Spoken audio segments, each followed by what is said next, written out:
Hang in there. That's Smylie Kaufman for 61. Wow. I'm Smylie Kaufman, and this is The Smylie Show. Welcome back to The Smylie Show, and as we do for all major championships, we're doing our daily journal recap coverage, and love it when those majors feature Smylie Kaufman on the coverage, as it was today. Smylie here with NBC Sports, on a little USA Network today, on a little Peacock. I'm told this is cocktail coverage. Is that correct? It was at the end of the day and turned into actual legit coverage when we had Daniel Brown, baby, bringing us home. And now the first round leader of the 152nd Open Championship. If you had Daniel Brown on your first round leader, cash your checks. If you had Shane Lowry as your first round leader, you need to quit gambling forever and close all of your accounts. I feel so sorry for you. Hopefully all your friends buy you beers, because that's one of the worst beats I have ever seen. Wow, Smylie, you've got a little British gravitas in your voice and delivery. I mean, I love it. It's like you've been over there for a week now, and your broadcasting cadence has already transformed. I just got off coverage, man. I'm still in the zone. Still in the zone. Daniel Brown has me hype right now. Which I love it. I think, look, I obviously want to talk about Shane as someone that you picked and had playing great this week. I want to talk about your buddy JT, because this is one that I leaned a little bit too much into the data, not enough into the gut, because I was feeling good vibes out of him. I want to talk that. And then, of course, you were with Rory in the morning, my one and done pick. And I guess unless he goes out and shoots a couple low 60s rounds, I might be out of luck this week. But let's start right there with where you closed the Peacock coverage with Daniel Brown. For people who don't know this guy, 29-year-old Englishman, where he came from. I mean, I don't know how much of a bio you can give for us, but I think at the very least, maybe just talk about what you saw on the broadcast and what he did well today, so we kind of have a sense of who our first-round leader was at the Open. So my takeaways, he plays quickly, very, very fast player. I mean, he was putting before the other guy even tapped in, it seemed like, on the 18th hole. He drove the absolute crap out of the ball today. So he's in the fairway, which is why he played so well. This is a golf course you're just not going to shoot under par if you're missing a ton of fairways. So that was impressive from Daniel Brown. What else I got? He putted really well, made some key putts. Nice downhill slider on 15 he made. Let's see, 29 years old. He's missed 6 out of his last 7 cuts. And he is a one-time DP World Tour winner. He won the English Am as well. Other than that, that is probably all I got on the guy. Let's see what happens. I mean, crazier things have happened in Open Championships or just majors in general where, unexpected guys. And it's just weird because this golf course, it feels like to me, you have to be in form. You can't fake it around. And, he wasn't coming into the week with any form. So we'll see what he shoots tomorrow morning. I think the late early draw seems to be a little bit better than the early late, but we'll have to see because the weather forecast looks to be similar that we saw today, maybe a tick warmer. It got pretty chilly out there for the most part out there today, especially when it was raining. But I think kind of middle of the day is when it was really difficult. Kind of that 1, 2, 3 o'clock time was pretty brutal. To your point on Daniel Brown, just looking at the stats for the day, the categories really popped in where he led the field in strokes gained off the tee, and he tied for second in strokes gained putting. So obviously those two, he drove for show and he putted for dough, and I guess he drove for dough as well too. A good day off the tee and on the green for Daniel. He doesn't look like he has a ton of speed. Watching his action, doesn't look like he hammers it. So I do see him as a guy that probably can find some fairways, and he obviously today. But these fairways, if you are hitting them, you get an extra 40 yards. Seriously, and downwind, it could roll 70 yards. So that's maybe a strength. If he's keeping it in the fairway, you can, it's not that crazy hard from there. And I want to get into that aspect of it a little bit later when we talk about the player you covered this morning of just some club selection strategy off the tee, things like that. On the weather, because I'm looking at the forecast right now, and it looks like the temperature, to your point, it should feel like it's high 50s, maybe even low 60s starting the day in that 6 a.m. to 7 a.m. window. But for those first like 3 or 4 hours, the wind is going to be a little bit down. Like it should be between 6 and 10 miles an hour, and the gusts, anywhere between 17 and 26 miles an hour. Where it really starts gusting like crazy is 11 a.m. And then from then on out, it's like gusts above 30 miles an hour for the rest of the day and a steady wind in the 11 to 15 mile per hour range. And it's that same south to south-southwest wind direction that we talked about that we didn't see in the practice rounds, but then flipped in sort of the normal prevailing wind you see at Royal Troon. So that having been said, you just kind of alluded to it there. We're thinking late early kind of came out the winner in this draw. Yeah. Yeah, it's a little bit so. I mean, I wouldn't call it just this crazy difference in the draws. I think you saw players play good in both sides of it, but I think you saw some of the higher scores earlier in the day versus later in the day, like what I just finished watching. A lot of players were still in it. I think the front nine was tough for him, but the back nine was pretty benign. Let's move to your boy, Shane Lowry. Well, I guess you got multiple boys we got to talk about. We're going to talk about your first boy, Shane Lowry, because you noted him as a guy you loved in one and done this week, a guy who has, extremely good long iron play, something you felt like would be called for this week at Royal Troon. I was texting his putting coach earlier, Stephen Sweeney, because I'm hoping to have him on a Sports Grid live show we're doing on the weekend on Saturday and Sunday from 9 to 11 a.m. Eastern. And how about this? The guys he has this week are Shane, Colin Morikawa. He has Bob McIntyre coming off a win there too, and Akshay Bhatia. Pretty solid little run there for Stephen Sweeney. So with Shane, leads the field in strokes gained putting, so that's awesome. And then 2.18 strokes gained approach, which was near the top of the field this week. What'd you see out of Shane, on a day when a lot of guys, the elements just kind of beat him up a little bit? What did Shane do well for you that kind of kept him there near the top of the leaderboard until Daniel Brown pipped him right at the end? It just looks like a typical Shane Lowry major championship round when he's got it going. He's so good about putting the ball in the fairway, playing shots off the tee, and I think it suits his game. Open championships, being able to kind of change trajectories, not only off the tee with the driver, but just being able to hit it up in the air with irons, but also bring it down when he needs to and control a distance. But he's a gritty, tough player that enjoys the environments. I know he joked with Kara after that he lives in Florida, so it's just a typical Ireland day. But still, I think he's built for these conditions, and it's a golf course that I think just suits his game perfectly because the fairways roll out so much. So the distance for the longer guys, it won't be big of an advantage because the fairways are going to run into these pot bunkers. So if your goal every single day is avoid the pot bunkers and give yourself opportunities from the fairway, Shane's the type of player that can take advantage of that because he's a very accurate iron player, especially with the long irons. When he gets to these par threes, he's not going to be at a disadvantage that he can't hit it up in the air because he can. Because he is a guy that can flush it. I talked to his manager too before the week started. He just said, this is the best form that Shane Lowry's been in since 2019 in the week in which he won at Port Rush. So good vibes from Shane. Gosh, I thought the funniest thing that he noted too, Charlie, listening to his interview with Cara Banks, was that he felt like it was a Saturday or Sunday. That's the type of support he felt like he was getting. Wow. And they had to kind of settle himself in because, it's only a Thursday. There's still 3 rounds to go, but he was already feeling the juice of man, just get me in contention. I think he's ready to be a part of the storyline here over the next 54 holes. Man, that's fantastic. Love that you have like a fan favorite. I mean, obviously not British, he's Irish, but I mean, still the love remains similar or not the same for a guy that, from that side of the pond, they like to see win. And kind of to your point on form, I mean, for a guy that, is he's not super young, obviously, and last year misses out on the FedEx Cup playoffs, and you're wondering what direction is he going to take it. The season he's had, playing great in the Florida swing, parlaying that into a nice little run of form here, and putting himself in position after one round to win a major. Shane's got to be thrilled with all the work he's put in, the time he's put in, the way he's playing now, and definitely feels like he's built for this specific test this week with these conditions because he's gone out and done it before at Royal Port Rush. Another Irishman that you followed around this morning, Rory McIlroy. I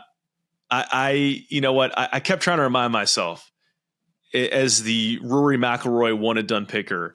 Nobody's more frustrated about the way Rory McIlroy is playing than Rory McIlroy. As much as it may sting for me, I'm not going to try to get too worked up about it. Here's what I want to know is what what felt like the issue for you this week? Or I mean, not this week, I'm sorry, today. Because was it a club selection thing? Was it a strategy thing? Like, I know he probably would have liked to play the postage stamp a little different. I think pulling driver on 11 and hitting it out of bounds, probably would have liked to have that one back. What for you was it, or was it an execution deal? Was he just not hitting it the way that you were accustomed to see Rory McIlroy hitting it? Like, how did it get so far away from him today, having watched him play those 18 holes? I think he was playing in the toughest conditions. I think you got to throw that in there. He had a couple, shots today that I'm sure he wants back. The postage stamp making a double there. The ball was hanging up on the back of the green, ends up in the bunker, ends up leaving in the bunker, makes a double bogey. So you have, a wedge in your hand at a par 3 and you end up making a double. So that's one that, if you give him 10 balls, he's probably hitting on the green, 8 or 9 times out of 10, you would imagine. Right. So, it wasn't a bad start either. It looked like he was, flushing it for the most part early in the round, making a birdie. I believe it was on the 3rd hole to, kind of get himself off to a nice start. But it just the 10th hole, which is understandable. A lot of guys were hitting the wrong club on that hole because they haven't played that hole with the down off the left breeze, and it was humming so much when they got to that 10th tee. It's a blind tee shot. The fairway's firm and fast, slopes a little away from them. Hit the wrong club on that tee, but so did so many guys. So many players hit it through that fairway into the fescue. Ends up with a pretty crappy lie. I will say too, but he had a ton of crappy breaks today, and okay. I'll run through a good amount of them on the back 9, but makes bogey at 10, 11, hits a driver, which a lot of guys did. I think, if anything, he's so good with this tee down driver shot that it's kind of like this, fairway finder, his second gear, if you will. And for a fairway in which you can't see anything, it's just a blind tee shot. It seemed like that would have been the time to maybe hit the fairway finder instead of the high bomb, which he tried to hit. And the second one, the provisional, he hit perfectly, but, just left it out a little right. The wind kind of hangs it out there. Next thing you know, you're hitting 3 on a tee. And on a day in which that 11th hole was somewhat, it was driver wedge. If you pulled it off, he only had 125 yards for his second shot, which is why I felt like he didn't need to sacrifice. We're only talking about 10 yards most likely if he just kind of plays just a little shot off that tee. But there was 2 high bombs he tried to, take on a bit of a challenge, playing it more aggressively on the backside. And you heard him talk about this in Sky Sport. You didn't watch Sky Sports, but I was watching. He did an interview with them after the round, and he just said that he kind of got caught being a little too aggressive on the backside because he felt like, trying to find a birdie here and there, and it actually led him to making a bogey or 2 on the back, which is understandable because he had the length to try to take advantage of some of these holes on the back, but just walked into way too many easy bogeys on the back 9, which escalated the score from probably we're talking about 2 double bogeys, so we're already at 4 over, and then some just silly bogeys on the backside as well that escalates that round to a 7 over par. It's interesting because, watching a guy like Daniel Brown, like you mentioned, a guy who wasn't the longest guy in the world, but a guy that's finding those fairways and then using the rollout to his advantage. How early on do you think guys can get a feel for, understanding for the way it's playing on a day? Like, do you think there should have been a point where he did audible, or I guess it's tough to say, right? Hindsight's 2020, but just looking at it and realizing, hey, I can almost get it to the same place with a fairway finder or a 3-wood that I'm hitting it to, where I'm trying to hit it with my driver because of the rollout I'm going to get on the ground. Yeah. And like, at what point, do you think a guy can register that and say, all right, let's kind of, we can save the round that way rather than trying to go out and chase birdies and make some big numbers in the process. If he doesn't make double bogey at 8, maybe he makes some different decisions. I think 10, you never knew how it's just a weird tee shot. But I think if there's anyone to play Monday morning quarterback on, it's just a shot at 11. You know, you could hit iron off that tee and hit 7 iron into the green, or hit 3 wood and have a 9 iron. That would be the one that you look at, because the rest of the day, I didn't mind the decisions on the back to hit driver on all the holes that he did, because, you know, if he pulls off the driver, he's got flip wedges in, and really, if you can take out and eliminate one side of the course with the bunkers, especially on some of the holes on the back, you could do it. But he unfortunately hit 2 poles with his driver on the backside, where he was trying to eliminate the left side and didn't do it, and just hit good tee balls. It just ended up on a day where everything's going wrong. They ended up in bad places. Yeah, and it's interesting too hearing you talk about that. It might still be a driver. It's just a different type of driver. Instead of the high bomb draw, it's like a tee down cut, and just trying to kind of get a feel for, you know, what he needs to hit in those situations. Especially at 11. So, but I mean, he pulled it off on the second one. It's just, you know, if he hits the fairway, we're probably not talking about it. But since he hit it OB, you know, that I saw that ball was way up in the air, and that surprised me, seeing him try to hit the high bomb there. Well, it is late in Troon, and there's just one topic I want to cover before we get you out of here, and that is your other boy, Justin Thomas. This is a second straight week in Scotland where we've seen him open with a really solid first round, and specifically putt the ball well. He gained 3.1 strokes putting. He switched to that. I guess it's that new Scotty Phantom, like 9.5. I'm sure he has a prototype that's different from others, but I think I saw maybe Jordan Spieth messing around with this putter, and a couple of different guys who've changed to it. And it seems like he's found something there. I mean, and then of course his approach play was excellent today too. Gained 2.62 strokes approach. Of what you caught, I know you were on the course with Rory at this time, but just I watched most of it. Okay, great. So I mean, what are you seeing from him? Because to me, it's like this guy's one of the best wind players in the world when he's on. I always go back to that shot he hit the Players on that crazy wind day where he feathered in like a 5 wood straight into the fan, 200 yards, was unbelievable. So it's like he's got all of those things, and if he can roll it well like he did today, there's no reason why he shouldn't be at the top of the leaderboard in these conditions. Totally, and I think last week, talking with Rev Matt Minister, his caddy, he just said that it was just really important to have a round in which, you know, everything went in, because they haven't had that round where they just go out and just blitz a golf course like they did the first round with the Scottish. He felt like that was a really nice turning point. He said the ball striking got a little loose as the weekend went on, but I still think if coming into the week, you could have made a case for Justin that, hey, if he's a guy that plays well on links golf courses. It hasn't really shown up in Open Championships, but you know he has the creativity and the ability to play well in this type of golf.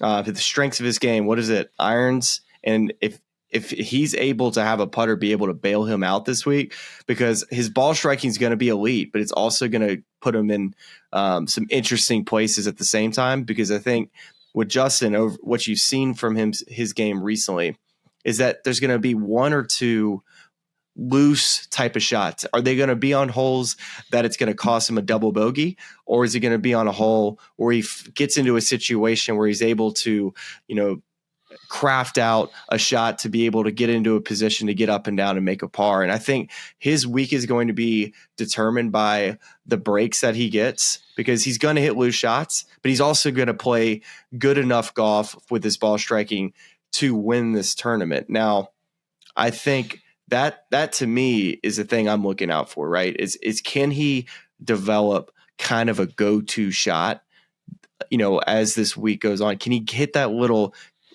low cut that he can just find a fairway with?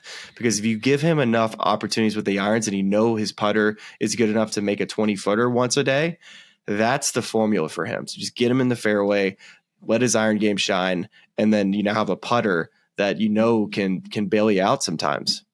Yeah, I think I have this stat right. I was checking. I think he had 20 putts, or he had 18 putts inside 20 feet today, made 16 of them. So that's pretty good stuff. You're trying to get attention at majors. So that's his formula.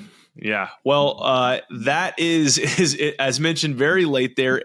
Briefly before we let you go, anything from the NBC Sports coverage you want to tease tomorrow? Do you know who you have yet for your group, or anything we should be looking out for? I don't know. I'm excited about kind of some of our guys we took, though. I was I had this hilarious graphic that I'll show you right now that I sent you and Jackson that because I had Ludwig Oberg and he shot 4 over, so I'm obviously upset. He was in the tough draw as well, so I expect him to play well tomorrow. So this is nothing against Ludwig. This is just some boys in the group chat getting going. So I recommended Tony Finau, Shane Lowry, and Adam Scott all having nice days, and then Ludwig Oberg. So if you can see it, I don't know if it's probably kind of blurry, but we'll do like a verbal meme here. It's the classic, the 3 dragon meme, and one of the dragons is the goofy, googly-eyed one. And that today was Ludwig Oberg. But hopefully he's the other dragon tomorrow. He's gonna have a good day tomorrow. I think he'll be. I still feel confident about Ludwig this week. But I do feel really nicely about obviously Shane. Already spoke about him. Tony Finau, I still feel awesome about him, and Adam Scott had a great day today. How about the Ox, aka the microwave? 100%. Great play. Tyrrell Hatton, I was with him all day. He's close, honestly. Yeah, it's going to take a little bit for some of these guys, and we'll see how they're, because they will be the late wave tomorrow. So still playing in wind, maybe a little bit warmer, maybe a little bit less rainy. So we'll see how that pans out. But definitely have some guys. We have some horses in the race this week. So love to see it. That is all for our round 1 journal. We will, of course, be right back here tomorrow recapping the round 2 action at the 152nd Open Championship. So we appreciate you watching and listening, and we will talk to you then. I listen to this podcast. It's really cool. And all of our lovely fans and subscribers, but make sure you like and subscribe. It's cool to see what you guys are doing. I know golf fans appreciate it, but we do too. So please keep it up. For all the good people of YouTube, like and subscribe. You guys have some good takes, so I'm happy to come on and shoot the